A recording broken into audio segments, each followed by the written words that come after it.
Origen de la religión. La historia de la religión es tan antigua como la del hombre mismo. Eso es lo que dicen arqueólogos y antropólogos. Hasta entre las civilizaciones más primitivas, es decir, subdesarrolladas, se encuentra prueba de algún tipo de adoración. Hasta donde ha llevado la investigación a los eruditos, considerando todo lugar y tiempo, nunca ha existido un pueblo que no fuera de alguna manera religioso. Además de ser antigua, la religión también se manifiesta en gran variedad. Los cazadores de cabezas de las selvas de Borneo, los esquimales de las heladas regiones árticas, los nómadas del desierto del Sahara, los moradores de las grandes metrópolis del mundo. Todo pueblo y toda nación de la tierra tiene sus dios o sus dioses y su manera de adorar. Realmente es asombrosa la diversidad que hay en un campo de lo religioso. Surgen preguntas: ¿de dónde vienen las religiones? ¿O qué es lo que tienen como dependientes o independientes? ¿Qué razón puede darse para que comience la religión? ¿Cómo empezaron? Para todos los que se interesan a descubrir la verdad sobre la religión y las creencias religiosas, las respuestas a estas preguntas son vitalmente importantes. Sobre la cuestión del origen, personas de diferentes religiones piensan en nombres como Muhammad, el Buda, Confucio y Jesús. En casi toda religión podemos hallar alguna figura central de quien se dice que fundó la fe verdadera. Algunos fueron reformadores iconoclastas, otros fueron filósofos moralistas, otros fueron héroes folclóricos abnegados. Muchos han dejado escritos o dichos que formaron la base de una nueva religión. Con el tiempo la gente elaboró sobre sus dichos y hechos, los embelleció y los rodeó de misterio. Hasta se definió que algunos de ellos eran líderes y se deificaron. Aunque se vea a estos hombres como fundadores de las religiones principales que conocemos, debe notarse que ellos en realidad no fueron originadores de la religión. En la mayoría de los casos, sus enseñanzas se derivaron de ideas religiosas ya existentes, aunque la mayoría de estos fundadores afirmaron que tenían como fuente la inspiración divina. En el caso de algunos, cambiaron y modificaron sistemas religiosos existentes que de algún modo ya eran satisfactorios. Se puede determinar que el Buda había sido un príncipe a quien impresionó el sufrimiento y las condiciones lamentables de la sociedad dominada por el hinduismo que le rodeaba. El budismo fue el resultado de su búsqueda de una solución para los dolorosos problemas de la vida. Muhammad, de manera similar, se perturbó mucho debido a la idolatría e inmoralidad que vio en las prácticas religiosas de su entorno. Después afirmó haber recibido revelaciones especiales de Dios que formaron el Corán y fueron la base de un nuevo movimiento religioso, el Islam. El protestantismo se desarrolló del catolicismo como resultado de la Reforma que empezó a principios del siglo XVI cuando Martín Lutero protestó contra la venta de indulgencias por parte de la Iglesia Católica en aquel tiempo.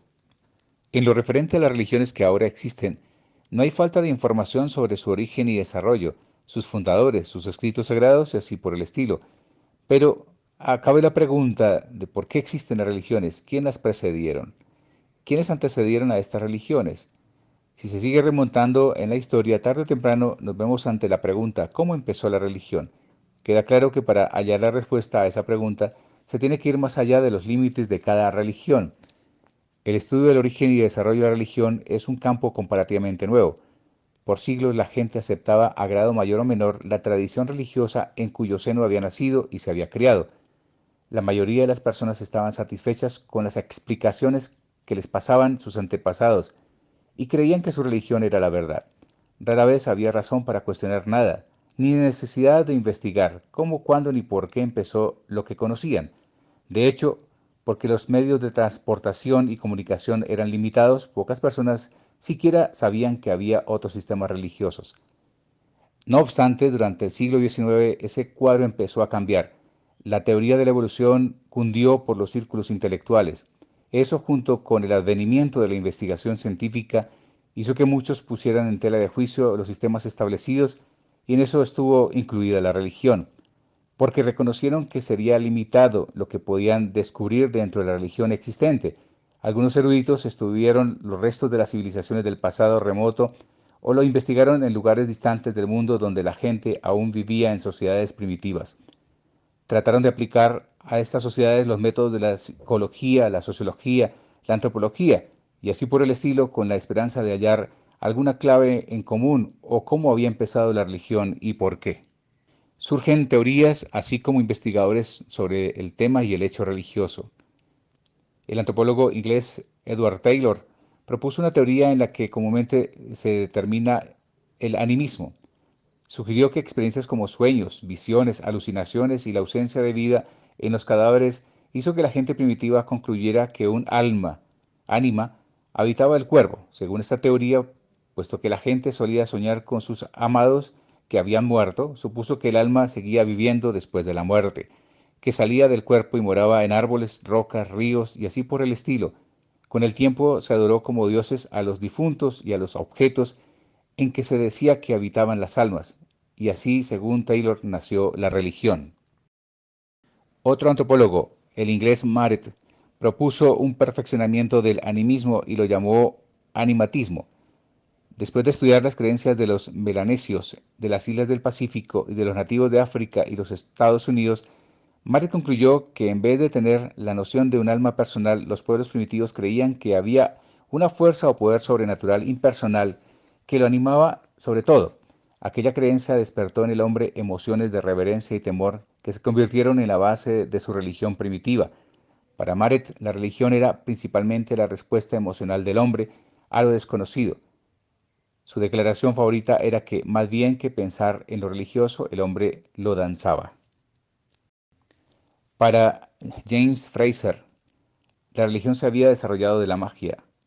Al principio el hombre trató de controlar su propia vida y su entorno mediante imitar lo que veía que pasaba en la naturaleza. Por ejemplo, creyó que podría atraer la lluvia si rociaba agua sobre el terreno mientras le acompañaban golpes de tambor que imitaban el sonido de truenos, que podría causar daño a su enemigo mediante meter alfileres en una efigie de él. Esto llevó al uso de ritos, hechizos y objetos mágicos en muchos campos de la vida. Cuando nada surgía el efecto esperado, entonces el hombre trataba de apaciguar a los poderes sobrenaturales o suplicaba su ayuda, en vez de tratar de controlarlos. Los ritos y conjuros se convirtieron en sacrificios y oraciones, y así empezó la religión. Según Fraser, la religión es ganar el favor o la benevolencia de poderes superiores al hombre. Para Sigmund Freud, en su libro Totem y Tabú, explicó el origen de la religión. Fiel a su profesión, explicó que la religión más antigua se desarrolló de lo que él llamó una neurosis en cuanto a una figura paternal. Teorizó que como sucedía entre los caballos y el ganado en condición salvaje, en la sociedad primitiva el padre dominaba al clan. Los hijos que a la vez odiaban y admiraban al padre se rebelaron contra él y lo mataron para adquirir el poder del padre. Alegó Freud, estos salvajes caníbales se comieron a su víctima. Después, por remordimiento, inventaron ritos y ceremonias como expiación por lo que habían hecho. Según la teoría de Freud, la figura del padre llegó a ser Dios. Los ritos y ceremonias llegaron a ser la religión más antigua, y el que los hijos se comieran al padre muerto se convirtió en la comunión, que es práctica tradicional de muchas religiones. Se pueden citar muchas otras teorías que son intentos de explicar el origen de la religión. Sin embargo, la mayoría de ellas se han relegado al olvido y ninguna realmente se ha destacado como más digna de credibilidad y aceptable que las demás. Sencillamente porque nunca hubo evidencia o prueba histórica de que estas teorías fueran verdaderas. Eran solo el producto de la imaginación o conjetura de algún investigador, algo que pronto se reemplazaría por la siguiente teoría que se presentara.